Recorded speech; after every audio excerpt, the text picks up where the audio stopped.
Donc, bonsoir à tous et à toutes. Ce soir, l'APE, nous sommes contents, fiers, heureux de recevoir Virginie Meglet, qui est donc membre de l'APE, qui est psychanalyste, qui fait partie du conseil scientifique et qui a publié de nombreux livres.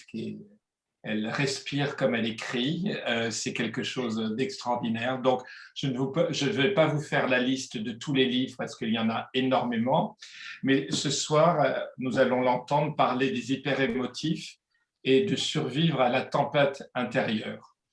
Donc, bonsoir à toi, Virginie. Et je pense que ça va être intéressant pour tous les participants de ce soir. Est-ce que vous pouvez tous couper vos micros pour ne pas faire des interférences? Voilà, c'est bien. Coupez tous vos micros. Et donc, Virginie va vous... Je pense que le plus intéressant, c'est que Virginie nous dise pourquoi elle a écrit ce livre. Et elle m'a envoyé il y a quelques jours, et c'était très intéressant, le texte ou la lettre ou le sentiment qu'elle a eu pour écrire ce livre. Donc, c'est à toi, Virginie.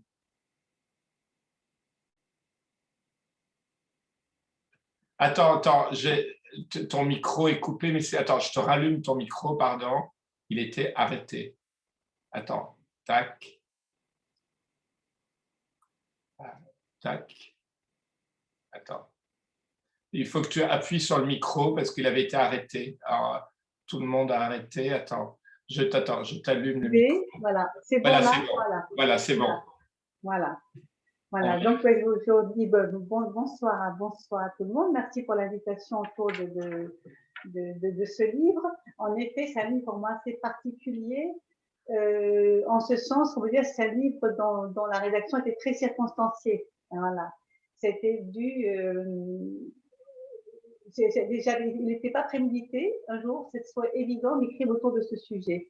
Et c'est ainsi qu'une fois que qu'il a été accepté par l'éditeur, c'est dans l'après-coup qu'un texte m'est venu, disons un texte qui vient le présenter, mais qui m'est venu dans l'après-coup, une fois la rédaction terminée. Et en effet, donc, j'ai proposé à Stanislas et j'ai été touchée qu'il soit touché. Et donc, c'est celui-ci que je vais vous lire. À peu près tel qu'il a été écrit, enfin, d'un seul trait. Hein. Et donc, il resitue le contexte dans lequel a pris naissance cet ouvrage. Alors, donc, je vais lire en essayant d'être pas trop monotone dans ma lecture. Hein.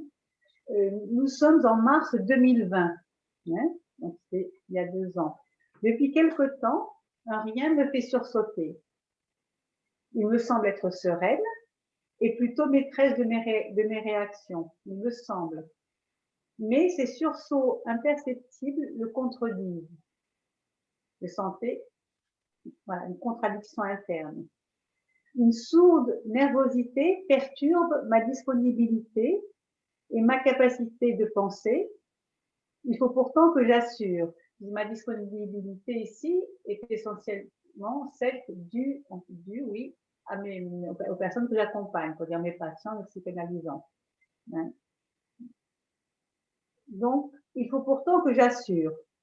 Autour de moi, parce qu'on se remet vraiment il y a 2 ans, hein, autour de moi, j'entends de nombreux témoignages d'inquiétude, de très forte inquiétude, de désolation.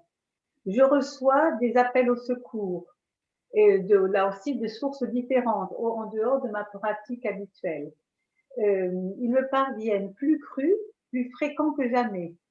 Alors, ce sont des appels au secours de parents effondrés ou affolés par leurs enfants trop insouciants, et pourtant déjà abîmés, ces enfants, par la violence de l'inattendu, le désarroi certain, la maladie. La complication si soudaine du quotidien également.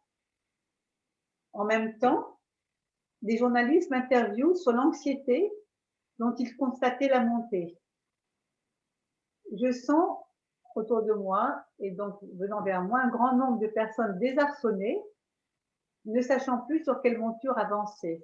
Cette métaphore du cheval compte vraiment. C'est qu'à un moment donné, voilà, on ne savait plus sur quelle monture avancer. Interrompu dans cet élan vital. Je pense que nous l'avons tous été plus ou moins.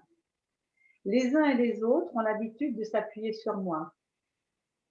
J'ai beau avoir, même en temps ordinaire, l'émotion à fleur de peau, j'ai toujours su me ressaisir quand la situation le nécessite.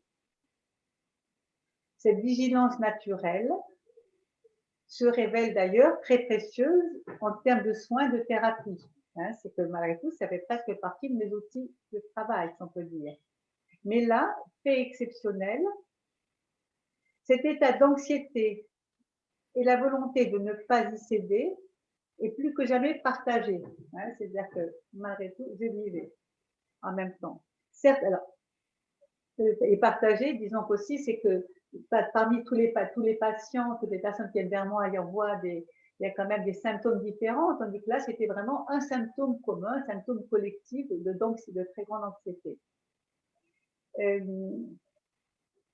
Certains s'enflamment, d'autres s'efforcent de dissimuler l'anxiété, d'autres apparaissent tristement secs ou plus cassants qu'à l'ordinaire. Il s'en faut peu pour que je me sente à mon tour submergée par les réactions émotionnelles des uns et des autres. Ce qui, bien sûr, n'est pas souhaitable pour un psychanalyste, ni pour n'importe quelle personne responsable d'autre vie que la sienne. C'est ça.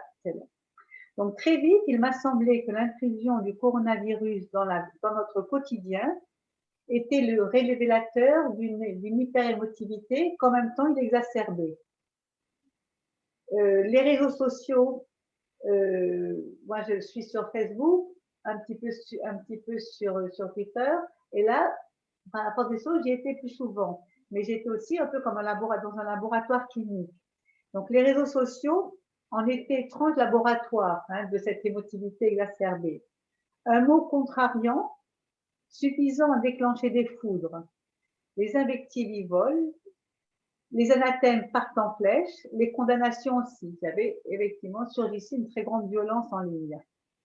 Dans la vraie vie, entre guillemets bien sûr, dans la vraie vie, cela se constatait surtout par un effet de perte de stabilité, un effet de désolation, une crainte du contact qui entachait les relations. La nécessité d'une mise à distance aussi, réciproque, qui cherchait cependant à rester aimable. Mais on sentait bien l'inquiétude monter. De nombreux projets ayant été retardés, déplacés, annulés, reportés, comme pour la plupart d'entre nous, et tant de personnes étant soudain dans des situations vraiment dramatiques, quel que soit le sujet, ça crée vraiment des situations dramatiques, je me suis appliquée à vivre aussi bien que possible cette période. Je trouvais même certains avantages à l'obligation de rester chez soi. J'ai trouvé des avantages. Cela compensait la nocivité des désagréments indéniables qui mettaient l'émotivité à l'épreuve. Inconvénients, entre autres, je pense que vous vous souvenez, c'était l'autorisation de sortie, la limite horaire, la limite géographique, tout ça qui effectivement nous empêchait. Voilà. Donc, surprise d'avoir à partager pour la première fois et au même moment une expérience semblable à celle de mes patients. Moi, je ne pouvais pas tricher à ce moment-là, c'était vraiment ce qui se passait. On vivait la même chose au même moment. Le rapport à l'intimité se conjuguait différemment. Nous étions embarqués sur le même navire en pleine tempête. Les nerfs vis-à-vis exacerbant l'émotionnel, les relations se faisaient forcément plus étroites. Et moi, il me fallait tenir le cap. J'ai d'une certaine façon choisi de guérir le mal par le mal en m'emparant de la situation pour plonger dans l'hyper-émotivité, vraiment plonger dedans, telle que je la percevais chez les unes, les uns et les autres, et telle que je l'éprouvais également. Et afin que cette période puisse être, pour qui le souhaite, non pas le souvenir d'un désastre. Ce mot désastre est fort, c'est vraiment on perd sa lumière, on perd l'astre.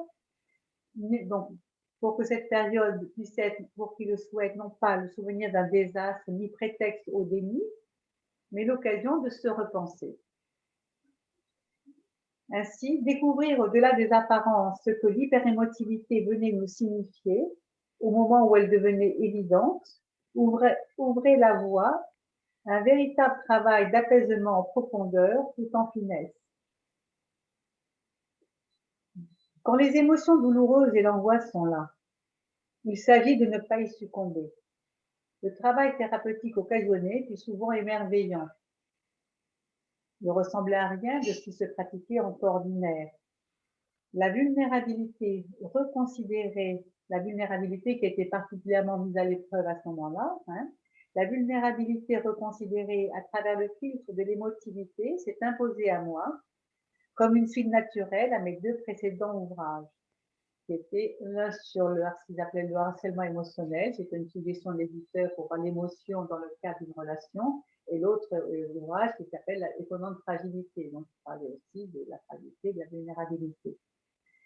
Ainsi, tout ce qui se dit dans ce livre est le fruit d'expériences vécues, et si les divers protagonistes donnés en exemple clinique ou en témoignage, si les divers protagonistes conviés en exemple sont fictifs, ils sont inspirés par des êtres de chair et d'os, parmi lesquels je figure.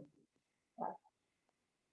C'est dans ce sens-là où j'étais aussi au même niveau. Et je me suis dit, en me soignant moi-même, c'est un peu d'ailleurs le propre de la psychanalyse à l'origine, on peut écouter les autres parce que l'on s'est écouté soi-même. A surgi quelque chose qui a vraiment valeur de traumatisme, même si ça n'a pas été dit comme ça a mis du temps, mais moi je tiens à appuyer là-dessus, même si le traumatisme va agir différemment sur les uns et les autres.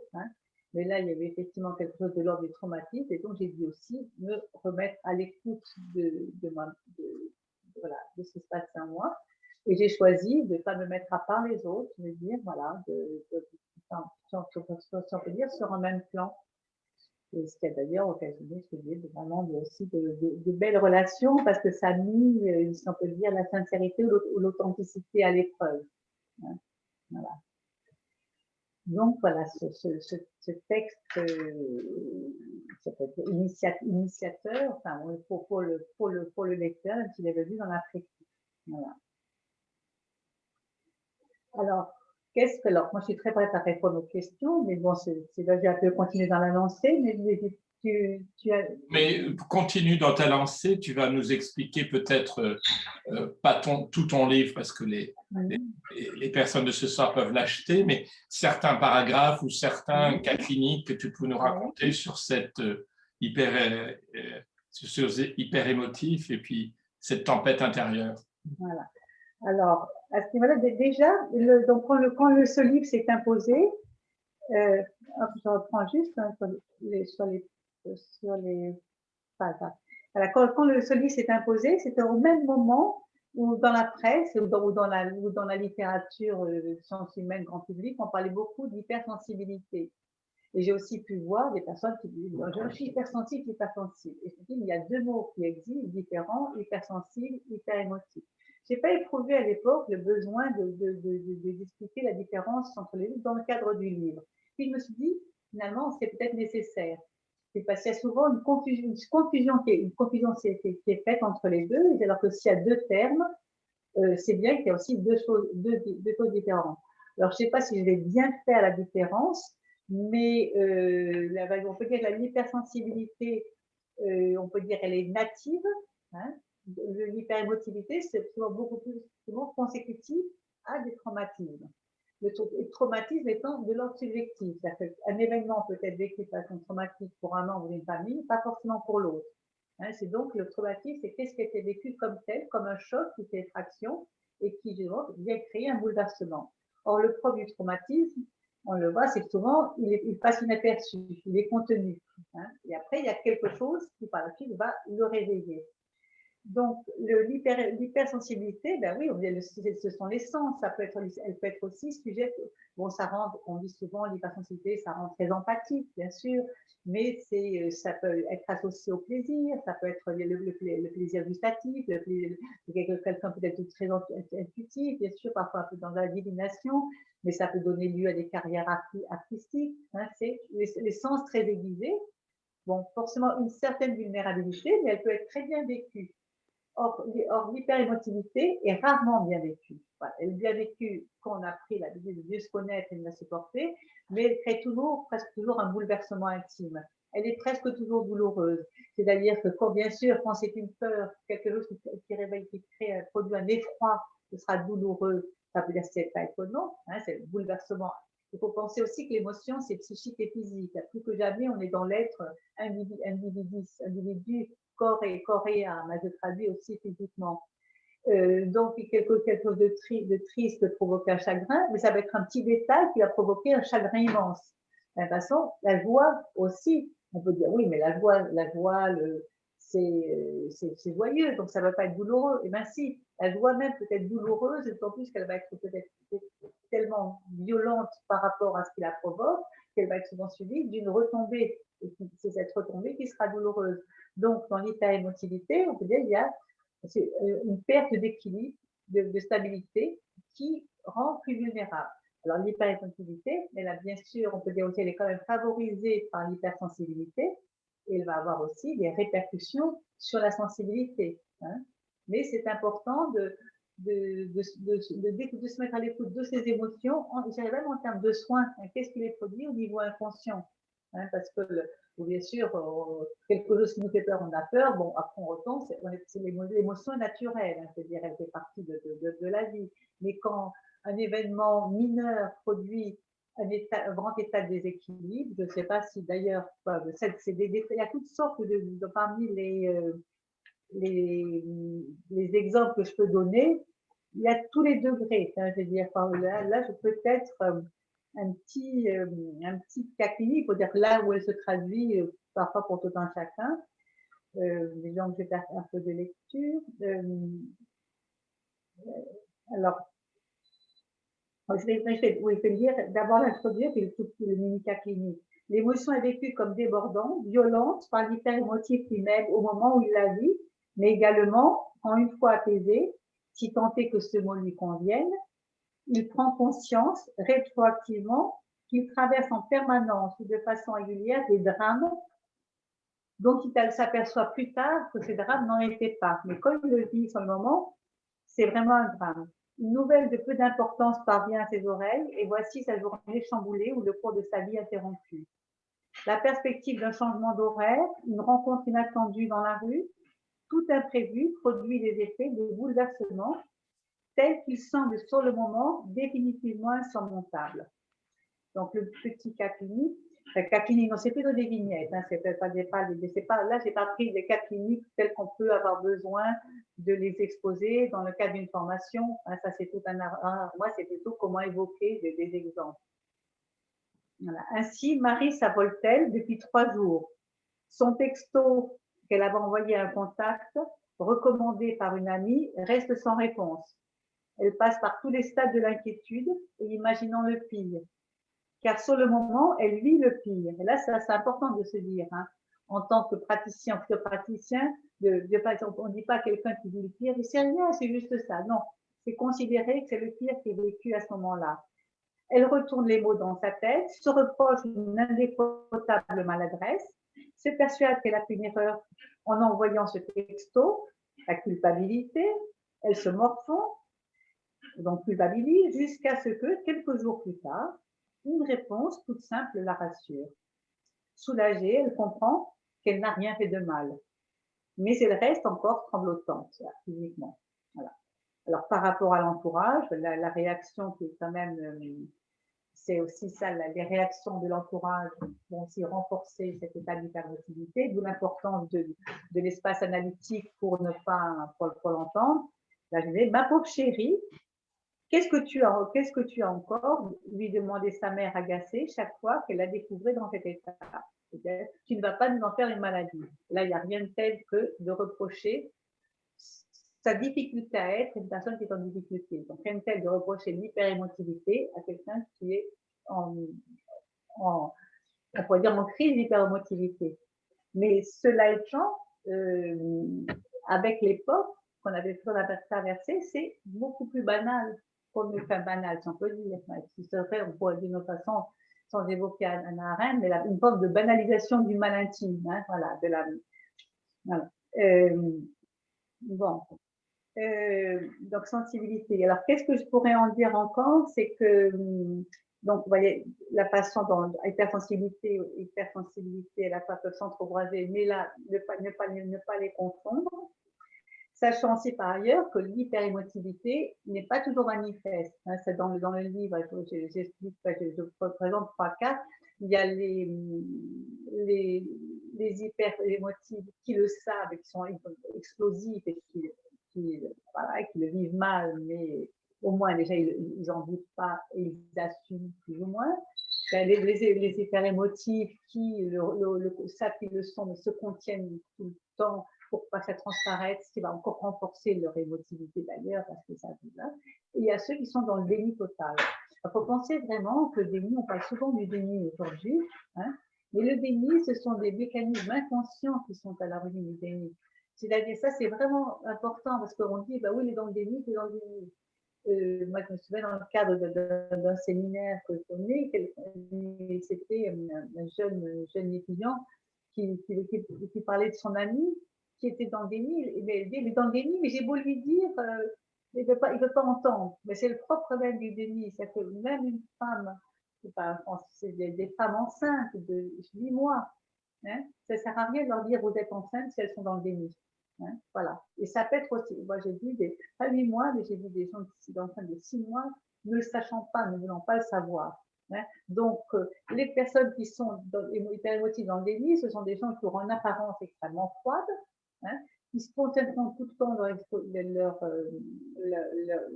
leurs émotions, qui effectivement sont souvent armés, je dirais, d'un faux sel, ou d'une carapace, ou d'une armure, mais qui sont parfois aussi très dangereux, si on veut dire, parfois pour d'autres émotifs, parce que les personnes qui contiennent leurs émotions très fortes, des émotions justifiées, c'est non, même pas mal, tout va très bien, tout ça, ils ne souffrent pas, et ça fait qu'exacerber l'émotion de ceux qui les entourent. Hein.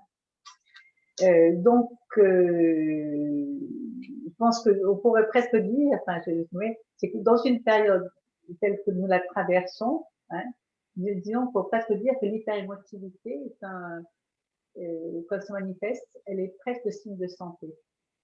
Hein. Dans ce sens que, si un orage, avec un tonnerre très fort, ça ne semble pas être ça, mais quand même, on dit, ah mais non, non, j'ai pas froid, je n'ai pas mouillé, non, non, tout va très bien. Voilà, c'est là que je le dis. Donc, quand il y a l'orage, on dit, on se laisse forcément ébranler quand il y a quelque chose qu'on n'attend pas. Hein. Et ça, c'est quelque chose que je trouve important dans ma pratique de prendre l'expression du symptôme. Ça, je l'avais vu par rapport à l'anorexie, mais à quel point l'éclosion du symptôme, c'est le début de la guérison possible. Parce qu'en fait, comme pour tout symptôme, en fait, ça couvre, même on le voyait dans les rougeoles, ça couvre et ça éclot. C'est comme ça qu'on le sait et qu'on va soigner. Tandis que le symptôme contenu, on ne le voit pas, il va nous ronger à l'intérieur. Hein. Donc, c'est pour ça que c'est vraiment important. Donc, là, dans le cadre de l'hyperémotivité, bien sûr, mais je vais d'une façon générale, de dire, bah oui, donc, si je souffre, c'est pareil par rapport à la torture. Imaginez qu'on vous torture, mais j'ai pas mal, j'ai pas mal, j'ai pas mal. Hein. C'est très fort en tant qu'exploit, mais c'est peut-être douteux par rapport à voilà, la sensibilisation. Hein. Donc, dans une période particulière dans celle que nous traversons, ben oui, on peut ne pas se reprocher parfois de se mettre dans tous ces états pour des choses qui semblent si petites à d'autres. Et là, peut-être qu'on va nous le reprocher. Et c'est du coup, ne pas se reprocher soi-même et surtout à ses patients, ne pas le leur reprocher. Alors, donc, pas toujours manifeste. Par ailleurs, qu'est-ce que je veux dire? Elle est le synonyme, elle est le symptôme, comme on parle tout à l'heure, d'anxiété. C'est pour ça que ça m'avait frappé quand les journalistes, alors les journalistes ne font pas toujours des bonnes questions parce que ce sont des sujets à la mode comme ça. Et là, c'est très rapidement l'anxiété. Est-ce que ben oui, hein, et que c'est l'anxiété, le sentiment d'insécurité qui va être à l'origine de ça. Donc, dans le meilleur des cas, ce sera comment, chez chacun, apaiser cette anxiété pour que ce soit moins, pour arriver à considérer les symptômes. là, je vais voir s'il y a un petit... non, je sais pas si je l'ai fait. Alors, autre point qui va être important, c'est dans ce qui m'a paru, bon, donc, il y a des symptômes bien sûr psychiques, mais aussi physiologiques, effectivement les maux de tête, les maux de ventre, les coliques, pardon, vous voyez, toute cette façon de le corps va traduire, voilà, l'état d'être, les tensions, c'est pareil, le physique et le psychique. Et alors là, je ne sais pas, mais peut-être que je vais faire aussi parler donc quand on parle de symptômes, dans le cadre de la rédaction de cet essai, et à travers quand même l'évidence qui vient à moi, il y a effectivement des symptômes qui sont apparus plus forts que d'autres. Hein, je veux dire, entre autres, je pense à la paranoïa, hein, par exemple. Ou il y en a un autre qu'on a parlé récemment, je ne l'ai pas mis dans mon bouquin, mais c'est la nosophobie, parce que c'est parmi les phobies. Donc, là, donc je vais énumérer comme ça, ils sont détaillés dans le livre, c'est-à-dire que j'ai choisi de regarder ces symptômes à travers le filtre de l'hyperémotivité. Hein, voilà, c'est une façon d'aborder, hein, mais j'ai eu envie de bon, l'anorexie aussi, de voir par exemple comment l'anorexie, c'était une réduction de sa surface sensible. Quand les émotions sont très fortes, c'est intéressant parce que moi, il y a au moins 30 ans ou plus, c'est une patiente qui m'a mis sur ce là sur cet angle-là, que c'était quelque chose de trop d'émotions qu'il fallait contenir. Au lieu que ce soit contenu comme ça, si on va diminuer sa surface sensible, parce que les émotions semblaient plus trop fortes. Bon. J'ai vu aussi donc, pour la paranoïa. Moi, je vous invite à plutôt, dans ce cas-là, à lire le livre, voir ce qu'il en est dit. Paranoïa, bon, les phobies, y compris les phobies administratives, les phobies scolaires, le délire et en tant que panique émotionnelle, l'hypocondrie, hein, je pense que vous savez, c'est d'autant plus normal l'hypocondrie ou nosophobie dans le sens où tout était axé sur la maladie, le danger, donc soit les personnes vivaient toutes les maladies ou au contraire d'autres ne voulant vivre aucune, mais étaient tout à distance et ça continue d'ailleurs, hein, de façon de tellement les émotions sont fortes à l'idée même, par exemple, de la maladie. Et là, je vois encore, moi, je vois encore dans ma pratique à quel point les gens sont obsédés parce que ça passe sur des chocs émotionnels qu'ils utilisent. C'est pour la bipolarité, la procrastination, les TOC, pendant les troubles obsessionnels compulsifs, pardon, l'hyperactivité, le perfectionnisme, le mensonge pathologique, anorexie, j'ai déjà dit, boulimie, alcoolisme, dépression. Voilà. Donc, ce sont des symptômes. Et je pense que je l'ai fait de façon occasionnelle, mais je pense que c'est vraiment une piste intéressante d'écouter ce qui se traduit du symptôme chez une personne à travers pour moi, c'est une façon de tenter de réagir à ces émotions ou de les mettre à l'écart. Hein. C'est vraiment dans le... Et du coup, en écrivant, je me suis dit que d'une certaine façon, l'hyperémotivité, c'est un peu le mal du siècle, on pourrait dire, c'est pas encore névrose. Névrose, c'est quoi? C'est la nervosité, hein, c'est la nervosité. Et donc, ben oui, il y a l'émotion, mais l'état dans lequel nous met quand même dans un état de nervosité. Et donc, je trouvais ça aussi intéressant, parce qu'on dit, ben, la psychanalyse, elle a été créée pour se mettre à l'écoute des névroses, et là, je dis, ben oui, comment se mettre à l'écoute de l'inconscient qui produit cet état d'hyper-émotivité. Sachant, alors ça, c'est pas particulièrement psychanalytique, mais qui a divers degrés dans le grand public. On le traduit par divers degrés. Enfin, on dit stress émotionnel, état de nervosité, de tension, choc émotionnel, panique émotionnelle, désordre émotionnel, confusion, chaos émotionnel, et burn-out émotionnel, épuisement. Alors, burn-out émotionnel, j'aime pas trop dire ça comme ça, mais le burn-out, tel qu'on appelle ça, on s'aperçoit que c'est souvent le résultat, effectivement, d'une hyperémotivité pathogène. C'est une succession. Donc, on n'en peut plus, mais c'est effectivement, ça se traduit à travers les émotions. Et donc, à partir de là, ben, en tant qu'analyste, en quoi l'écoute, en quoi la lecture de l'inconscient, hein, ou la remontée de l'inconscient, peut-elle permettre de se mettre à l'écoute de ce qui produit, cet état d'hyperémotivité, avec la nervosité qui s'ensuit, hein, le mal-être. Et donc, c'est là aussi, on rentre vraiment dans une écoute analytique qui ne sera pas branchée sur encore une fois, sur le triangle égyptien, hein, mais pour l'écoute, qu'est-ce qui, chez cette personne-là, et là, dans l'écoute analytique, là, pour moi, il y a deux grandes lignes, c'est le traumatisme et le transgénérationnel. Hein. Traumatisme tel qu'il est vécu par la personne, traumatisme tel qu'il est, alors la transmission du traumatisme, c'est-à-dire que par exemple, un père ou une mère vivent un traumatisme, ça se répercute chez l'enfant, hein. Ou encore le traumatisme en héritage. Moi, je me suis permis dans le livre de donner un exemple personnel, des personnes dont les parents ont vécu quelque chose de dramatique, hein. Bon, c'était entre autres dans les camps, hein. Et à quel point j'ai hérité de ce là, excuse-moi, je parle de moi, mais je pense que ça va pas se faire. Voilà, j'ai hérité de ce traumatisme. Je vivais les choses très fortes parce que j'étais habitée, hein, on peut dire, comme ce fantôme qui m'a été transmis.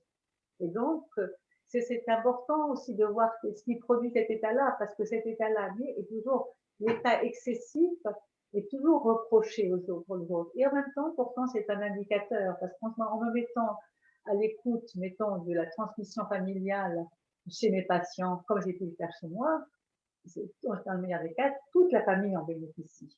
Hein, parce que c'est un petit peu cet exemple que moi j'aime bien donner. Enfin, il y en a deux, un en donné donc je me souviens en France, là j'ai repris dans un autre bouquin, où pour donner un exemple un peu banal, pas banal, c'est pas du tout banal. Mais on m'avait raconté ça, c'était il n'y a pas si longtemps, mais dans un aéroport, dans la salle d'attente, il y a quelqu'un qui dit ça sent bizarre ici, vous ne savez pas? Non, pas du tout. Mais non. Bon, ça ne sent pas bizarre. Mais vous ne trouvez pas ça sent bizarre? Ça sent un peu le gaz. Mais non, ça ne sent rien du tout. Non. Bon, c'est comme ça. Les restes, c'est de lié, c'est aussi de tout ça. Puis, non, mais ça sent vraiment fort. Mais foutez-nous la paix avec votre truc. Il y en a marre. Hein, voilà, arrêtez, voilà. Le type, il reste peut-être encore un petit peu, puis à la fin, il s'en va. Et puis, on va rigoler, c'est pas du tout drôle. Il part et l'aéroport a explosé. Voilà. Bon. Et l'autre histoire, c'est un truc, j'avais un fait divers, j'avais entendu quand j'étais vraiment petite fille, j'avais 7-8 ans, je peux le dire, c'était une histoire de champignons, donc je ne me souviens plus exactement de la chute, mais des parents qui étaient allés à la chasse aux champignons, en se baladant, ils avaient rencontré des champignons, ils les ont cueillis, quand ils sont arrivés à la maison, parents et enfants, ils ont voulu les manger. Une de leurs filles a dit non, la maîtresse nous a dit qu'il ne fallait pas manger les champignons, il faut qu'on les apporte au pharmacien. Et la petite fille, le père qui était dans son orgueil, l'autorité n'a pas de raison, hein, on ne va pas se laisser démonter par si peu. La maîtresse, elle nous ennuie. Si tu ne veux pas manger, tu seras privé, tu vas dans ta chambre. Et ils ont mangé des champignons. Alors c'est là où la chute, je ne la sais pas, donc tous étaient malades, ils sont morts. Je ne voudrais pas dire. Il faudrait que je relise mon livre pour savoir si on était, ce qu'il avait noté à l'époque. Voilà. Donc, ce que je veux dire par là, c'est que dans une famille, si quelqu'un est apparemment plus émotif que d'autres, il y a souvent, on va dire, de bonnes raisons familiales. Hein, c'est là où le symptôme, c'est le résultat, c'est l'expression d'une personne, mais aussi du milieu. D'où l'intérêt de voir en quoi ce qu'on a vécu au présent fait traumatisme, mais en quoi ce qui fait traumatisme va réveiller des traumatismes, des traumatismes premiers. C'est-à-dire que moi, vraiment, je me permets donc de revenir, je savais que j'avais souffert indirectement des camps de concentration, hein, mais, alors là, je me permets, en même temps, ça ne vient pas, j'ai été surprise, j'en parle dans le livre plus simplement, mais je sais que quand j'ai vu sur la place de la ville dans laquelle j'habite, des policiers mettre un arrêté municipal pour interdire c'était pour fermer le marché, pour interdire de sortir à plus de ça. C'était un arrêté. J'ai vraiment vécu un instant comme c'était la Gestapo. Voilà. Et j'étais paniquée. C'est-à-dire qu'à la fois, je trouve ça monstrueux qu'on ait pu faire ça. Moi, je suis contre ça. Ça, c'est monstrueux. Mais la terreur que j'ai eue était réelle. Et c'est là où je me suis dit, une autre fois, j'étais arrêtée au soleil. Vraiment, dans train de comme ça, je prends le soleil un petit peu, dans rue passante, très quartier piéton en ordinaire. Et il y a plusieurs policiers qui sont arrivés avec armés. Circulez! Ouh, j'étais prise de panique, ouais, vraiment. Bon, maintenant, je ne sais pas ce que je ferai, mais donc voilà, c'est là où la transmission transgénérationnelle, ça vaut le coup de dire ah oui, et parce que ces traumatismes familiaux, on continue à en souffrir. Vous voyez, c'est ça aussi. Hein, quand on continue, je ne parle pas que moi, c'est ce que je vois dans ma pratique, à quel point aujourd'hui encore, je soigne des gens blessés par leurs parents qui ont fait la guerre d'Indochine, qui ont fait la guerre de l'Algérie, qui ont fait ça, et des drames qui sont inscrits dans leur chair, je dirais. Hein, c'est là où ça avait de l'émotion, parce qu'il y a une grande vulnérabilisation par cette histoire-là. Donc des gens qui vont très bien, qui sont beaux, qui résistent bien, ils sont vraiment élevés. Et puis soudain, il y a quelque chose, ils réagissent fort. Alors, ça pourrait aussi rejoindre l'hystérie parfois. Hein. Et donc, ce biais-là, voilà. Alors, je ne sais pas, que j'avais noté parmi les là, c'est éventuellement, j'ai peut-être déjà pas mal parlé d'ailleurs. Hein. Non, c'est bien, mais tu n'as pas parlé de ce que j'avais trouvé intéressant dans le livre, oui. chère Virginie, c'est quand il y a la tyrannie dans l'hyper-émotivité. Oui, ouais, oui. Ah bah voilà, alors la tyrannie, moi j'ai vraiment fait exprès de prendre ce mot-là, tyrannie, un tyran. D'ailleurs, et je ne sais pas si je dis peut-être un endroit, le mot tyran. Voilà, je vais peut-être juste introduire ce que j'entends, mais au-delà de ce que j'entends, parce que ça veut dire tyrannique. Et c'est vrai qu'elle est tyrannique aussi bien pour soi que pour l'entourage, ou d'abord pour soi. Hein. C'est ça aussi, c'est qu'on est presque possédé par ça, hein, quelqu'un qui est dans la fébrilité. Voilà. Donc, est tyrannique, ce qui relève d'un pouvoir arbitraire, c'est-à-dire qui échappe au rêve de la convivialité, qui échappe à la raison. Alors, un tyran s'impose sans s'inquiéter du consentement de celui qui l'opprime. Un tyran fait fi de tout obstacle, preuve de l'émotivité. Il transgresse, soumet à son dérèglement des lois. Hein, c'est vrai que quand on est pris par une émotion forte, les lois n'existent plus, hein, sur l'instant. En ce sens, nous pouvons dire que l'hyperémotivité, qu'elle est tyrannique, car elle s'exerce sans limite, ne tolère pas la contradiction, exige l'apaisement sans jamais y parvenir. C'est vrai qu'elle qui on dit calme-toi, c'est là aussi, sur le moment, et ce, aussi longtemps, et d'autant plus qu'elle n'a pas été conscientisée. Et là, je pense que c'est là où on a un travail de faire, c'est que prendre cette conscience dans un climat bienveillant, c'est très important. À ce moment-là, ça prouve. Autrement dit, plus elle est l'objet de déni, plus elle est tyrannique. Donc, peut-être dans les, est-ce que, hop, pardon, j'en ai là 96, je regarde, 90 peut-être, 90. Oui, après j'ai essayé d'ouvrir ce côté tyrannique on l'a par différents accès, pardon. Donc tyrannique car elle met sous emprise, c'est-à-dire qu'en fin de compte, à un moment donné, tant qu'on est dans la souffrance, c'est vrai que des personnes dont on n'est pas très fort, c'est pour ça que ça peut vraiment donner des délires schizophréniques aussi, hein, c'est dû à l'émotion, ça peut être comme ça.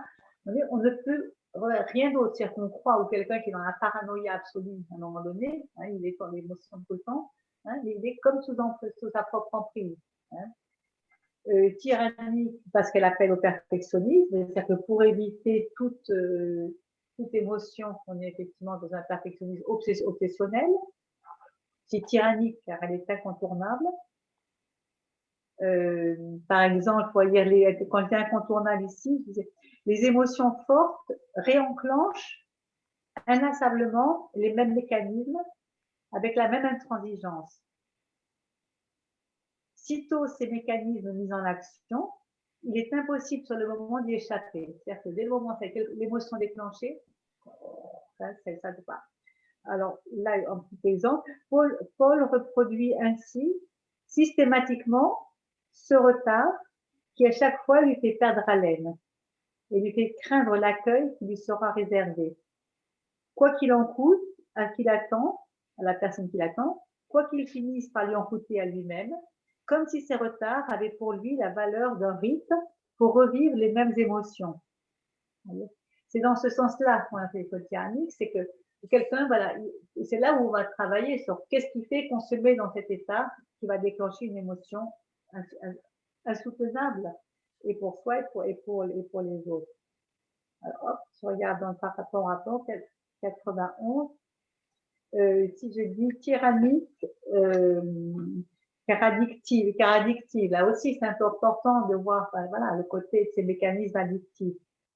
Enfin, à l'opposé, l'euphorie que provoquent les likes par milliers, ou le nombre croissant que sa vidéo a été visionnée appelle à toujours plus de vérifications addictives. C'est là où on va dire, bah oui, très content, on voit à quel point c'est douloureux aussi, même si c'est de la joie. Hein, Alors, ainsi, le youtubeur, tel le toxicomane, ne peut se passer de sa dose. À la peine que procure une émotion négative, telle la redescente chez le drogué, succède l'impératif de l'euphorie à retrouver tout de suite. Notre collègue ou notre voisin ou notre adversaire remporte un succès officiel. Pour compenser l'abattement que produit cette nouvelle, on aspire à le castrer. J'ai fait exprès de prendre ce mot. On voudrait le bannir, hein, parce que la notion dans ces cas-là aussi est très, très agressive. Notre réussite ou celle de notre mentor ou de notre enfant nous galvanise, on voudrait qu'elle s'éternise. La conduite d'un tiers nous indigne, l'émotion nous souffle quand le supprimant, ce tiers, nous trouverions l'apaisement. Sur le moment, il ne peut en être autrement. Donc la force de dire, effectivement, c'est-à-dire on veut supprimer la personne, et comme si en supprimant la personne, on allait supprimer l'émotion. Ça se passe beaucoup actuellement, hein, ce phénomène-là. Le mal est toujours à l'extérieur, donc on va supprimer l'extérieur alors que le mal est à l'intérieur. Et ça, c'est vraiment important que quand je le pensais, on travaille pour soi. En quête de good trip, par désir d'atteindre les sommets, on en appelle au superlatif au détriment de la simplicité. Et si les burn-out fleurissent et nous consument, c'est que l'hyperémotivité agit comme un inflammatoire. Et là, c'est important aussi, parce que même au niveau physique, hein, là, le côté inflammation. Agit comme un inflammatoire dont aucun sédatif ne peut venir à bout, car elle nécessite, les parotides, d'être traitées à la source. Et là, on retrouve dans voilà, qu'est-ce qui va produire le symptôme dans la démarche analytique. Quand on ne peut s'en passer, l'état de stress auquel elle conduit annihile la pensée, complique la vie, parasite incognito des relations. Voilà, après, je dis dans les tyranniques, je ne vais pas tout dire, mais tyrannique encore, car elle est énergivore. C'est vrai que ça bouffe de l'énergie, non seulement au moment où, parce que c'est au moment où ça sort, et en même temps pour aussi rétablir de l'ordre, et ça nous détourne, hein, c'est-à-dire que ça détourne du chemin de sa propre voie. Tyrannique aussi, car le déni, dans le cas de déni, ça soumet à la dictature, je reprends le mot volontiers, du paraître, et du paraître au détriment de l'être. Tyrannique parce qu'elle est douloureuse. Encore tyrannique toujours, car, parce que j'ai observé tout à l'heure, elle est allergique à la contradiction. Et on le voit d'ailleurs en ce moment, pas mal quand même, où effectivement il y a les pour et les contre. Hein, il y a une impossibilité de dire oui, mais vous dire ah bon, pas de ça. Hein, c'est pour ça actuellement on est vraiment régi. Enfin, on dit on. Moi j'essaie d'être un peu moins, mais je vais dire disons que la majorité des gens sont régis par l'hyper-émotionnel. Et c'est là où on voit qu'il y a une déraison totale. Après, il y a encore d'autres exemples, donc je vous invite quand même à éventuellement aller voir. Oui, et puis on va peut-être commencer Voilà. aux questions. Oui. Il y a une Marion qui demande quelle différence entre hypersensibilité et réaction impulsive. Alors, attends, est-ce que tu me vois encore, toi? Parce que Je te vois, je te vois. Tu me vois? Moi, je vois plus, c'est oublier, attends, juste oublier qu'est-ce qui se passe. Moi, je vous vois plus, c'est pour ça. Comment ça Non. se fait? Offre du. Ah, ouais, je vous vois plus. Hmm. Ah, si, voilà. Oh non, je suis pas, pardon, je suis près de m'excuser. Non, non, c'est pas grave, Virginie. Donc, je vous invite tous à poser une question, si vous le voulez, avec la petite main jaune qui est en bas de votre écran, ou d'écrire une question sur Converser qui est en bas. Justement, il y a Marion qui a posé comme question, Virginie, quelle différence entre hypersensibilité et réaction impulsive? Voilà. Disons que c'est un petit peu ce que j'avais un peu exposé au début, c'est que l'hypersensibilité, c'est que s'il y a deux mots, c'est bien qu'il y a deux notions différentes. Ça, c'est important. Que l'hypersensibilité peut être un terrain favorable, si on peut dire, de prédilection pour l'hyperémotivité. L'hyperémotivité peut avoir des répercussions sur la sensibilité qu'elle va exacerber, mais d'abord, l'essence, c'est effectivement ce que l'on perçoit, et ça peut être aussi associé au plaisir. Hein. Une odeur délicieuse, on ressent très très fort, bien sûr, on peut se laisser émouvoir, mais ce qui est de l'ordre de l'hypersensibilité ne va pas mettre si ça jette le chaos à l'intérieur de nous, c'est que c'est plus de l'ordre de la sensibilité, c'est de l'ordre de l'émotivité. L'émotivité, c'est mauvais, c'est le mouvement. Hein. La sensibilité, c'est une perception, donc, qui peut être liée aux 5 sens et à d'autres, hein, qui fait que, mais voilà, c'est allié au plaisir, souvent, ou à la peine, mais ça va pas, c'est pas ce qui va mettre nous dérouter, voilà, c'est une tempête, une tempête intérieure. Tandis que donc, l'hypersensibilité, je disais, c'est important de signaler peut-être source de plaisir, elle est bien vécue, et ça, bon, aller chercher en soi ces moments de délicieux aussi, devant un rayon de soleil, devant un parfum, devant ça. Et on s'aperçoit qu'il y a des personnes qui sont pas aussi sensibles au toucher de soleil, des personnes qui sont pas aussi sensibles au parfum, et qu'on sera vraiment dans l'hypersensibilité, oui, effectivement dans l'empathie, hein, mais voilà, tandis que l'émotion, on dit, ben oui, on dit d'abord ce mot impulsif, hein, c'est pulsionnel, hein, c'est une réaction malgré soi, hein, et qui n'est pas plaisante. Je ne sais pas si j'ai assez répondu ou si je dois plus ouvrir la réponse. Je ne sais pas si Marion est satisfaite de la réponse, elle va nous le dire. Je peux parler? Bonsoir. Oui. Bonsoir. Oui, dans l'impulsivité, est-ce qu'il y a une difficulté à gérer son hypersensibilité ou son hyperémotivité? Quand on s'agace, quand on se met en colère, ou bien quand on crie trop fort, de joie ou de tristesse, quand il y a un dérèglement pulsionnel excessif. Ben, disons que ça, c'est de l'ordre de l'émotion, la pulsion, on peut dire, le côté impulsif. Alors, c'est là où ça, bien sûr, on a des répercussions sur la sensibilité, parce que c'est ça qui va mettre du désordre. Et quand ça met du désordre, on est des êtres, moi je trouve ça important de dire individus, indivisible, corps et âme, psychosoma, hein. Donc, il y a des répercussions forcément sur la sensibilité. Elle est brouillée, voyez. Mais c'est pas la sensibilité qui provoque l'émotion. Hein, Alors après, c'est souvent quelque chose d'extérieur qui va le faire, mais c'est pour ça que ce sera plutôt en se mettant l'écoute du bouleversement intime et pas en supprimant la chose extérieure, parce que c'est soi-même qui produit. Il y a pas en général, oui, c'est pour ça que tu as parlé de traumatisme, quelque chose qui avait traumatisme, qui va susciter cette impulsivité, cet excès, quand on dit trop, crier trop fort, crier ça. Alors, deux choses, comme malgré tout, c'est important, c'est le crier trop fort, c'est pour qui on crie trop fort. Hein. La réaction excessive en soi-même n'est pas forcément négative. Vous voyez, c'est vraiment un enfant qui a très peur, s'il crie, ben, c'est normal. Si on lui demande de se taire, il aura plus de chances de développer de l'hyperémotivité parce qu'il aura dû contenir son émotion et qu'à ce moment-là, il aura cette émotion contenue, qui est renforcée par l'interdit, et là, il pourra, pour des petites choses, être très impulsif. Hein. Vous voyez ce que je veux dire? Voilà. Et donc, c'est vrai, je dirais de certaine façon, dans toute l'hyperémotivité, comme dans toute névrose, que chercher aussi, on se dire la source légitime qui provoque ça. Hein. Merci Marion. Quelques réflexions, quelques questions. Jean-Claude, je te vois. Voilà, vas-y Jean-Claude.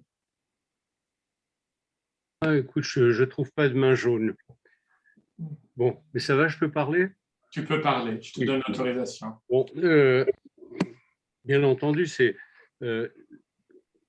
très l'intervention de Virginie, ce qu'elle a vu, et bon, c'est peu dire que c'est intéressant. Ce qui est intéressant, c'est les questions qu'elle sous-tend et l'obligation d'aller plus loin dans un dialogue avec elle. Bon, je crois qu'il faut mettre, par exemple, l'essentiel, ce que je retiens comme essentiel, hypersensibilité, hyperémotivité, etc., c'est le terme de déni. Le terme et la fonction du déni. Le déni est vécu comme une autoprotection. Tout est dangereux, tout ce qui se communique, toute communication avec l'autre et peut être dangereuse pour sa propre personnalité. Il est différent, le déni, et le terme n'a pas été utilisé, c'était peut-être pas opportun, le déni est tout à fait différent du refoulement, car il est volontaire et il n'est pas permanent, le déni est ponctuel. Le déni est ponctuel parce il est une volonté, schizophrénique, disons-le, et qui peut conduire l'individu à se forger une personnalité particulière qui peut passer pour une perversion, pour une perversité. À travers le déni, si ce déni devient, je me répète, si ce déni devient un comportement de la personnalité de l'individu, et ça j'en ai rencontré, cela pousse vers un jugement de perversité que l'on peut constater chez lui. Donc, il y a donc ces deux notions qui sont autodéfense, refoulement comme différence, mais qui devient la capacité habituelle de comportement. Et donc là, à un certain niveau, le déni peut rejoindre le refoulement, bien qu'il y ait une volonté de dénier les choses. Si je peux parler encore un petit peu, j'ai envie de... C'est une question qui m'a toujours taraudé à propos d'Oedipe. Monsieur Oedipe, jeune homme, apprend que par l'oracle qu'il va tuer son père et épouser sa mère.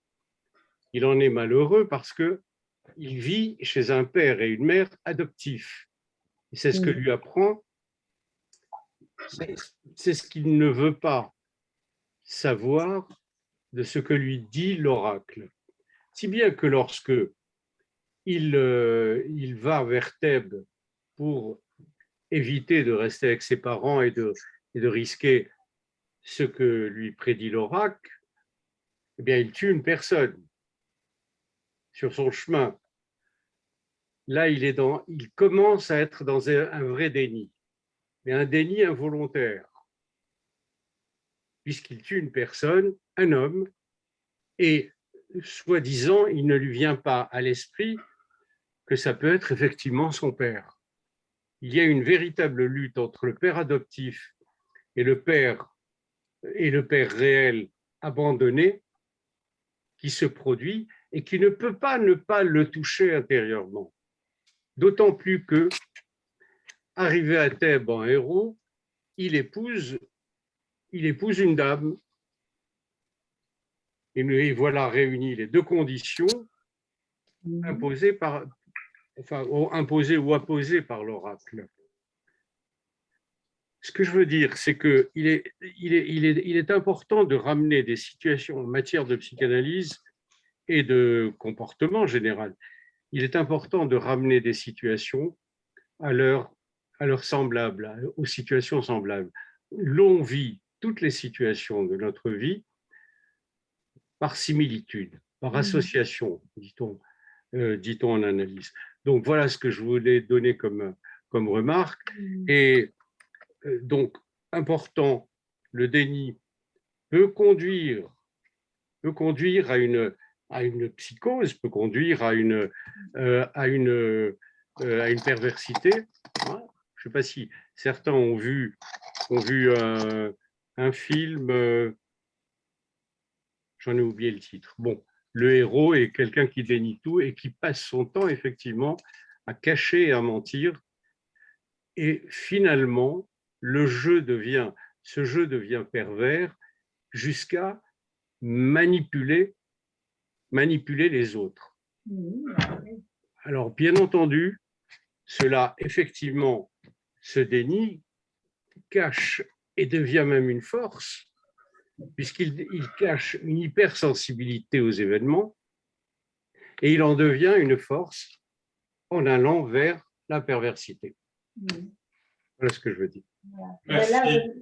Merci. Là, je peux dire, effectivement, ça c'est intéressant par rapport justement au lien, par rapport à l'hypersensibilité que vous avez nommé là, c'est qu'effectivement, les gens dans le déni, les gens dans le déni, pour les personnes comme ça, les personnes dans le déni sont souvent effectivement des personnes qui ont avant même des émotions, des sensations tellement fortes qu'effectivement, elles vont les dénier.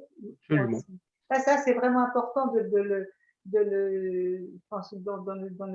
souligner, parce que comme c'est intenable, et c'est ce qui effectivement les rend aussi pervers, dans le sens où ils ne veulent pas avoir mal, donc ils vont aussi nier toute la souffrance de l'autre, et donc les manipuler aussi, et aussi quitte à jouer des émotions, ça c'est fréquent, j'en parle plus avant, quitte à jouer des émotions de l'autre aussi. C'est ça là. Ah, je vous entends plus. Attends, le micro, remets ton micro.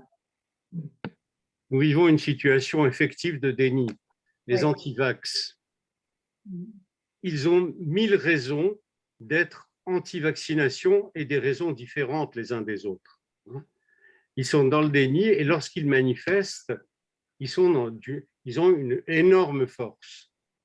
Ils imposent quelque chose et ils jouent de la notion de liberté, de la notion d'activisme, puisque la démocratie veut qu'on n'oblige pas, sauf qu'on oblige les bébés à recevoir une certaine dose de vaccin, et finalement, leur refus de vaccin entraîne un déni et entraîne la constitution d'une force lorsqu'elle est en foule. C'est là que c'est une force d'imposition. Moi, je dis qu'il on n'a pas assez de recul pour le moment pour parler de ça. Si on élargit à ce qui se passe dans différents pays, je pense que la peur émotionnelle crée du déni, mais de toutes parts. Moi, je pense vraiment de toutes parts, il y a une difficulté à parler. Donc, je pense que là, le risque, vous voyez, c'est si on dit, dans l'écoute, je veux dire, on ne peut pas stigmatiser l'un ou l'autre, parce que, voyez, qu'est-ce qui se passe chez l'un, qu'est-ce qui se passe chez l'autre. Si vous voulez, c'est un peu comme la mère qui elle-même, moi je pensais quand vous écoutant parler, justement même par rapport à Oedipe, parce qu'il faut pas penser que les premiers qui sont dans le déni, ce sont tes parents qui sont dans le déni. C'est ça aussi. Hein, voilà. Oui, et lui aussi, dans un déni inconscient. C'est tout parce qu'il n'était pas au courant. Moi, j'ai écrit autour de ça, il n'était pas au courant de son histoire. Lui, il n'était pas. Non, il n'était pas. Non, il n'était pas au courant de son histoire de. Et c'est donc, c'est pour ne pas tuer. Non, il n'était pas au courant de son histoire d'abandon, bien sûr. Voilà, donc c'est pour ça. Dans cette révélation. Voilà, moi je me dis, en tant que femme, on va pas parler de ça, mais en même temps ça joue sur l'émotion bien sûr.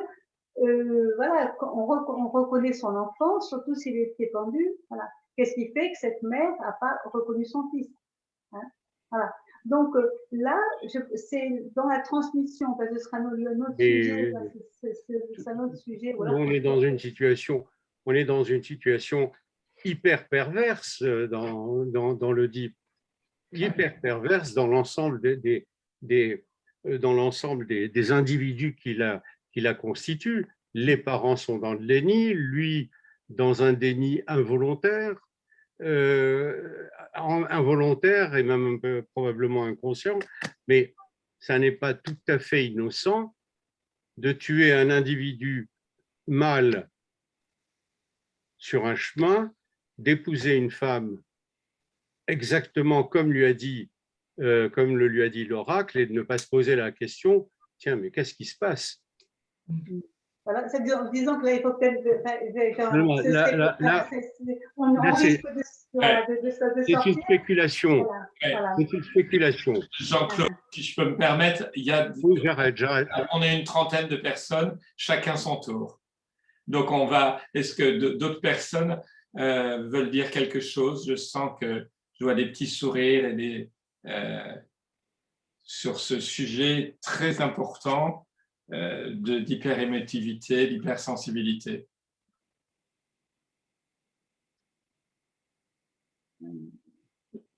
Je dis ça et d'un seul coup, j'ai fait peur à tout le monde. Si Virginie, allez-y, Virginie. Oui, bonsoir. Merci beaucoup. J'ai très envie de lire votre livre, je dois vous le dire.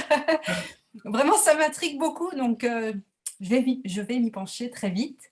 J'avais une question, parce que vous aviez parlé du déni, qui est quelque chose de volontaire, parce que ça permet l'évitement, si j'ai bien compris. Il y a eu aussi sur le refoulement, qui est un mécanisme de défense.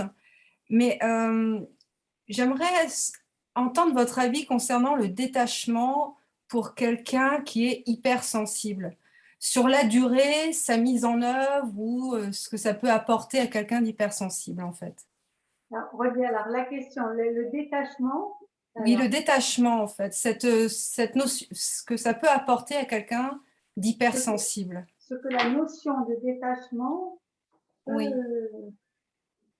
Parce qu'on sait que, d'après ce que j'ai compris concernant les émotions, le détachement permet de prendre beaucoup de recul, de pouvoir gérer nos émotions et après agir dessus sur la cause qui a réveillé nos émotions. Et là, pour quelqu'un d'hypersensible, j'avoue que je me demande ce que ça pourrait apporter. Après, c'est ce qu'on met dans le détachement, c'est presque un résultat. Hein, ça peut voir ne pas être attaché. Qu'est-ce qui fait qu'à un moment donné, parce que dans l'attachement, on est dans la dépendance. On est de toute façon dans la dépendance. Voilà. Il y a un moment donné où la dépendance est excessive. Donc, on va proposer le détachement.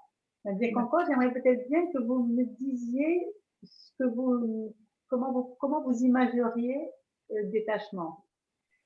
Le détachement, j'avoue que je l'imaginerais comme quelque chose qui aide à accepter une réalité qui serait comme une preuve qu'on arrive à gérer nos émotions. Alors par rapport à ça, je me dirais, j'ai envie de prendre deux angles, qui est l'un, neutralité, c'est le réel. Hein, le réel, c'est ce contre quoi on se cogne, et c'est comme ça, c'est pas autrement. Et ça, c'est souvent ce qui nous rend dans la dépendance, c'est que c'est comme si on voulait changer le réel. Le réel, c'est un peu, c'est une notion un peu lacanienne, mais pas que lacanienne. Hein. Donc, ça passe par un degré de conscience que en termes de limitation de la puissance. On ne peut pas tout sur tout, on ne peut pas changer le réel. Donc, Qu'est-ce qui fait qu'en même temps, on voudrait changer le réel? C'est le réel qui, maintenant, va provoquer des émotions en nous. Hein. Donc, on dit plutôt que d'agir sur soi, ben, on voudrait changer. Donc là, on va rester trop attaché à l'extérieur. Moi, à ce moment-là, j'ai plutôt envie de procéder dans ma démarche, dans l'analyse, ce sera en termes de diffusion. Voyez, c'est que souvent, dans l'hypersensibilité ou l'hypermotivité, nous met en empathie avec les autres très, très, très, très fort, ou avec l'autre de notre entourage, et on sent ce que ressent l'autre, on sent à la place de l'autre, et c'est comme si c'était plus fort que soi, on ne peut pas se détacher parce qu'il y a cette communication qui est là. Et en fait, c'est la communication, ça c'est un peu ce dont je parle dans mon livre précédent, qui est le harcèlement émotionnel, c'est qu'effectivement, c'est une relation fusionnelle. Et donc, il s'agit, alors, se détacher, c'est plutôt, c'est défusionner. C'est pour le coup, ce serait, pour reprendre un terme jungien, mais ça se travaille de toute une vie, c'est s'individuer. Hein, et se dire, l'autre, ce n'est pas moi. Tandis que c'est ça le problème de l'hypersensibilité, ou parce que vous avez de l'hypersensibilité, donc je reprends l'hypersensibilité, mais comme de l'hyperémotivité, par ce lien souvent de l'empathie, hein, fait qu'il n'y a pas cette séparation. Donc, le détachement, je dirais, c'est le but. Mais on ne va pas se détacher comme ça. Hein, c'est là où on va prendre conscience de ce qu'on ressent, de ce que son ressent, ça n'appartient pas à l'autre, parce que souvent, on va prêter, il y a le rapport, la relation fusionnelle, c'est qu'on va prêter à l'autre nos propres sentiments. Hein. Par exemple, ou nos pensées. Alors, parfois, c'est vrai, hein, alors que là, ce sera. Et ce qu'il y a dans le mot diffusion, moi j'aime bien le mot diffusion, de même que j'aime bien le mot séparation au point de vue étymologique. C'est que souvent, et dans l'hypersensibilité et dans l'hyperémotivité, parce qu'il y a ce côté empathie, il y a un certain plaisir quand même d'être à la place de l'autre. Mais ça veut dire aussi, c'est que quand je dis séparation, c'est la même famille que sevrage. Ça veut dire sevrer. Donc c'est comme si le sevrage n'avait pas été fait. Et là, le sevrage, c'est quoi? C'est l'acte de se séparer. Et quand un enfant n'a pas été sevré, ben oui, il ne peut pas se détacher de sa mère, voyez. Donc, c'est voir en soi en quoi s'origine cette difficulté à se détacher, savoir si elle est purement de notre fait, c'est du fait des parents, ou de l'héritage parental, ou de la mère, hein, ou du fait des deux. Et à ce moment-là, c'est un travail, effectivement, c'est vraiment un travail de diffusion, de séparation qui va mener au détachement. D'accord. Merci Virginie. Merci. Nous avons 3 prises de parole. Alors, dans l'ordre, Natacha en premier. Bonsoir, merci. Je pense que vous avez répondu un petit peu parce que j'avais la question de où se plaçait l'empathie en fait pour vous par rapport à l'hyper-émotivité, l'hyper-sensibilité. Est-ce que voilà, où est-ce que l'empathie se plaçait dans tout ça? Donc je pense que du coup vous l'avez un peu introduit juste avant avec la question précédente. Disons que voilà, pour dire ça, c'est que l'empathie, c'est une faculté extraordinaire, c'est vraiment une faculté extraordinaire, mais elle est presque invivable. Donc, moi pour vous dire, les psychanalystes ne s'en savaient pas. Le mot empathie, c'est même pas parce que il y a 20 ans, enfin, je veux dire, on n'avait pas le droit. Voilà. Moi, je sais que c'est plus fort que moi, je suis dans l'empathie. Hein, je suis. Mais j'ai choisi de m'en servir excusez-moi pour le mot, comme d'un outil, de rentrer. Mais je dois faire attention justement à pas confondre. J'entends, je sens au-delà du langage. Hein, et à lui, c'est les mots qui vont permettre la séparation. Hein, on va sentir très fort, ça nous permet, mais il ne faut surtout pas s'identifier à l'autre, il ne faut pas laisser le travail d'identification. Vous voyez, je ne sais pas ce qu'il faut dire. Donc, on va pas, je pense que prendre conscience de son empathie, c'est attention de ne pas se laisser, ne pas devenir victime de soi-même en voulant pas trop aider les autres ou en confondant leur souffrance et la nôtre. Hein, ça, c'est vraiment important. Donc, d'où l'importance de cette séparation. L'autre, c'est l'autre, moi, c'est moi. Après, de la même façon que je peux écouter, de la même façon que je peux voir, je peux continuer un peu à me servir de l'empathie que j'ai, par exemple, le point de vue que j'ai, parce que je pense que vous l'avez, c'est parce que je n'ai pas parlé de moi, mais en veillant à ce qu'elle ne refasse pas de la confusion et de la fusion. Oui. Merci Natacha. Anne, Merci. Anne Merci. Pozo, tu as une question? Oui, j'aimerais revenir sur le vocable que vous avez utilisé, Virginie, sur la tyrannie des émotions. Et je me demandais si cette tyrannie que vit tout être humain, hyper émotif, ne serait pas en lien avec ce qu'il a vécu tout bébé au stade oral, justement avec voilà, à sa naissance, pendant son stade oral, frustration ou trop de rapport à la mère ou choses comme ça. Voilà, je me posais cette question. Déjà, dans leur rapport à la mère, on peut au moins faire référence à Otto Rank avec le traumatisme de naissance. Hein, on va être dans le patriarcat le vide. Donc, en effet, s'il y a pas, si une mère insécure, parce qu'elle-même, elle est dans l'hyper-émotivité et qu'elle peut pas être, elle n'est pas disponible pour son enfant, hein, et qu'en effet, l'enfant, à ce moment-là, ne se sentira pas entendu, hein. C'est vrai que le premier tyran, c'est le tout petit. Quand il hurle, hein, il a besoin tout de suite de quelqu'un. Si au fur et à mesure que les personnes sont apaisantes, il cessera d'être tyrannique. Hein. Mais en effet, on peut penser qu'il y a quelque chose là où il est resté un tyran en lui, c'est parce que là, il est lui-même tyrannisé par on pourrait dire, par la douleur, hein, par la peur, par la sécurité, et le fait qu'il n'ait jamais été apaisé. Et en effet, bon, j'ai pensé au torrent, mais même sans penser au torrent, en effet, de voir tout ce qui s'est passé autour de la périnatalité, hein, tout à fait. C'est vrai que le mot est fort de tyrannie, parce que vous avez ce fonctionnement tyrannique, mais par exemple, si un bébé, on dit qu'il est tyrannique, quelque part, c'est qu'il n'est pas entendu. Vous voyez ce que je veux dire? Ce qui va se passer souvent, c'est que c'est le bébé tyrannique dans un corps d'adulte. Et c'est ce qui fait des gens extrêmement dangereux aussi, parfois, s'ils sont à la fois tyranniques et dans le déni aussi. Mais ça, c'est d'une façon générale, les premières, même en analyse, dans toute la période préoedipienne, est passionnante en termes de soins, d'écoute, hein, tout à fait. Donc, merci. Merci Anne. Marilyn. Bonsoir et merci. J'ai du mal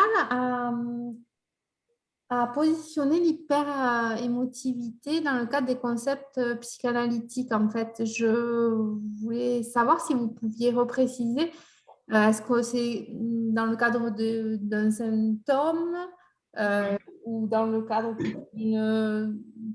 d'un trait de caractère. Vous voyez, au niveau psychanalytique, j'ai du mal à rattacher cette notion.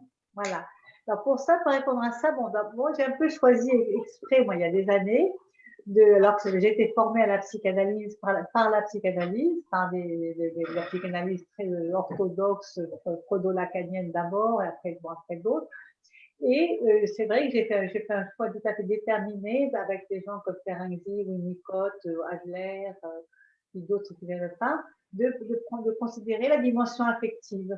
Voilà, par rapport à la dimension sexuelle. C'est que en France, on parle de France, ce qui était psychanalyse, c'est toute la théorie, tout le conceptuel passionnant, effectivement, en France, et essentiellement freudienne, on peut dire. Voilà. Moi, c'est là où j'ai choisi, et en tant que psychanalyste, et en tant que patiente, d'abord, enfin, je sais pas, psychanalyste dans une patiente, de se dire, au fait, rester dans la psychanalyse, tout en se mettant à l'écoute de la dimension affective. Donc, c'est comme ça que j'avais fait un texte pour une psychanalyse de l'affectivité, je sais plus comment j'allais dire, de l'affectivité. Vous voyez, donc voilà. Donc ça, c'est une chose déjà. Alors après, la question, ça peut, bien sûr, on peut dire oui, c'est un symptôme. Donc, on va dire que c'est un symptôme. De là où je disais tous les termes sur la paranoïa, de l'émotion psychiatrique, voilà. C'est comment lire des symptômes à travers l'hyperémotivité. C'est-à-dire qu'au lieu de voir l'extérieur, c'est qu'est-ce qui va les produire de l'intérieur. Donc, c'est un symptôme qui recouvre plusieurs symptômes, sans être pourtant un syndrome, c'est encore différent. Donc, il y a ça. Il y a, tout à l'heure, j'ai fait le lien avec névrose. Donc, ça voilà, c'est très volontaire parce que la psychanalyse, vraiment, c'est la névrose à l'origine. Voilà. Et je me dis, de la même façon que les termes changent pour des symptomatologies qui s'apparentent. Hein. Bon, tout à l'heure, quand je pensais entre le bipolarité, on disait aussi, pourquoi on maniaco-dépressif, vous voyez. Donc, ce sont des choses, donc, sauf que ça va être des appellations différentes, alors qui seront plus en fonction du DSM d'ailleurs que de la psychanalyse. Mais en même temps, je me dis, ben oui, point de vue social, l'hyperémotivité aujourd'hui, ben oui, ça se rapproche, c'est quand même de la névrose, hein, voyez, aussi, dans ce sens-là. Il y a aussi, on peut voir quand on parle de tyrannie, on peut penser aussi à l'hystérie, hein, voyez, si on veut du concept, hein, dans les crises, dans les crises où quelqu'un impose, vraiment on considère. Il y a des manifestations différentes, hein, on l'a bien entendu, mais voilà, l'hystérie, c'est qu'à un moment donné, mais sauf, moi je fais attention de ne jamais confondre le fait de diagnostiquer avec un symptôme, ça peut jamais être un jugement de valeur. Ça, c'est vraiment important. Et souvent, on dit l'hystérie, voilà, mais l'hystérie qui déploie son symptôme et en général face à une hystérie qui contient son symptôme et qui est dans le déni. Puisque ce hystérique soit un conjoint ou même un médecin. Moi, j'ai vraiment envie d'un médecin ou des gens qui veulent prouver que j'ai cette hystérie, vous voyez. Donc, voilà, donc ça fait déjà des symptômes, on a dit hystérie, on a dit névrose, il y en a d'autres, je sais pas, est-ce que vous voulez alors, après, ben, tout à l'heure, c'était évoqué au niveau des périodes, ben oui, est-ce que c'est pas dans le stade oral, hein, on va aller chercher là. Bon. Est-ce que vous avez d'autres termes qui vous viennent à l'esprit pour ouvrir la question ou est-ce que c'est bien comme ça? Moi, c'est bon, vous avez répondu à ma question. En tout cas, je vous remercie pour votre question. Merci. Voilà. Marc, tu veux parler? Vas-y, Marc. Vous m'entendez? Oui, on t'entend bien, Marc. Donc, moi, j'avais une question sur l'hyperémotivité des artistes, et en particulier des chanteurs, qui font que tout d'un coup, en chantant, l'organisme se bloque, hein, ils ne peuvent plus chanter, les larmes montent, etc. Est-ce qu'il y a peut-être un moyen de se détacher justement de cette hyperémotivité qui bloque des fois les artistes, qui empêche, par hypersensibilité aussi d'ailleurs, hein, parce que je pense que les deux sont liés à ce moment-là. Est-ce que vous avez traité le sujet donc de l'hyperémotivité et sensibilité chez les artistes en général? Alors, je l'ai fait d'une autre façon, parce qu'à la descente dans le livre, alors moi j'ai parlé de Louise Bourgeois, et cette femme qui dit qu'elle travaillait avec ses émotions. Alors, parce que les artistes, les chanteurs, déjà dans leur, on pourrait dire, dans leur hyper-émotivité ou hypersensibilité, mais souvent ils s'en servent aussi, hein, soit pour, s'ils sont des créateurs, si ce sont des auteurs de chansons, et souvent, ben, c'est parce que des émotions très fortes qui souvent vont surgir, peuvent être traduites en mots. Donc ça, on peut dire, c'est un côté positif, hein, de traduire son émotivité dans une œuvre d'art, que ce soit une chanson, que ce soit une sculpture, que ce soit un tableau, une peinture, voilà. Après, là, effectivement, vous dites que là où en effet, elle peut bloquer, hein, il y a quelque chose, voilà, on est. Alors, moi, ce que je pense, c'est que souvent, c'est vécu comme une fatalité et comme si on ne pouvait pas faire autrement. Et c'est peut-être là, dans ma démarche, moi, je me dis, mais on peut faire autrement, hein, mais c'est, en effet, c'est en agissant sur soi, on peut dire quand même en profondeur.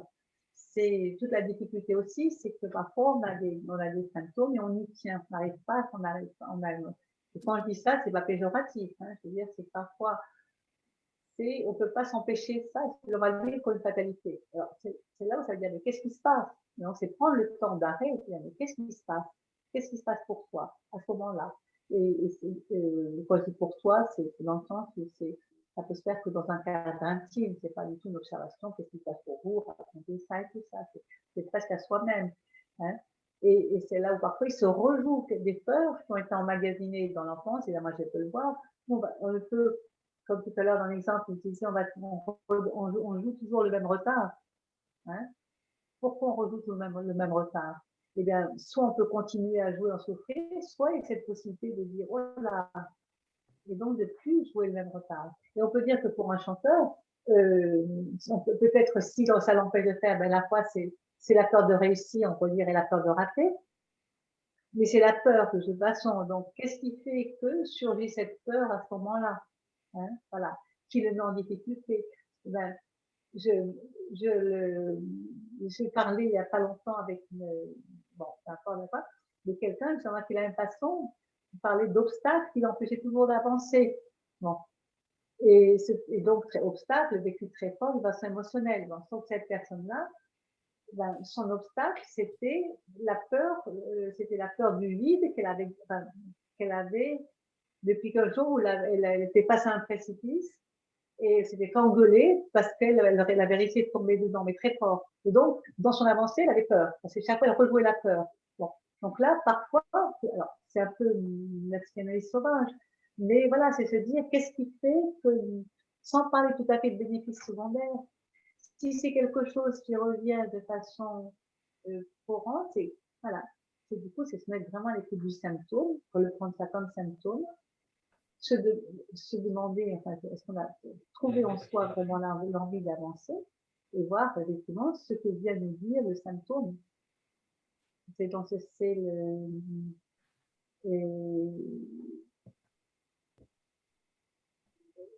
c'est là où les espaces analytiques sont pas mal parce que c'est vraiment, on se met à l'écoute de l'inouï. C'est pas surprenant ce qui surgit. Là, en l'occurrence, je ne peux pas le dire en particulier hein, pour ça, mais c'est parce que sinon on retrouve, oui, c'est la tyrannie, j'ai envie de faire, ils n'y arrivent pas, et c'est à quoi ça se refait, et on va le vivre comme une fatalité. Merci, merci. Alors, on dépasse un petit peu le temps. Marion, une question peut-être, et Virginie répond rapidement pour pas qu'on déborde trop sur le temps imparti. Marion, il n'y a pas de son. Il n'y a pas de son. Voilà, pardon. Comment aider les personnes hyper émotives à gérer leur culpabilité d'être hyper émotifs? On peut dire que d'une certaine façon, là, la culpabilité, il y a plusieurs façons de l'aborder. Hein, il y a plusieurs façons. Il y en a une que moi j'ai écrit un bouquin il y a quelques années sur la culpabilité. Et là,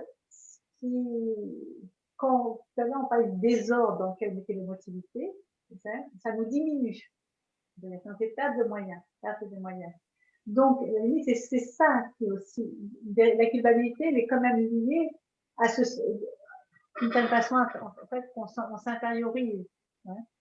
Tant qu'on n'a pas retrouvé un état d'équilibre, on se sent fragile, on se sent vulnérable. Et donc, on se sent fautif. Fautif, c'est faute de moyens. Donc, pour gérer la culpabilité, je dirais plutôt, c'est comment apaiser de ce fait, apaiser la culpabilité. C'est, quelqu'un va dire souvent, je me sens coupable, et en fin de compte, on pourrait dire, je me sens fautif de pas faire mieux. Donc, le meilleur moyen, c'est comment ne pas être culpabilisant soi-même en reprochant à l'autre. Donc, c'est très difficile parce que l'émotion de l'autre nous réveille notre émotion. Donc, par contre, vous devez calmer plus vite l'autre pour pouvoir. Donc, dans ces cas-là, on peut aider d'abord. On peut aider qu'une personne qui demande de l'aide.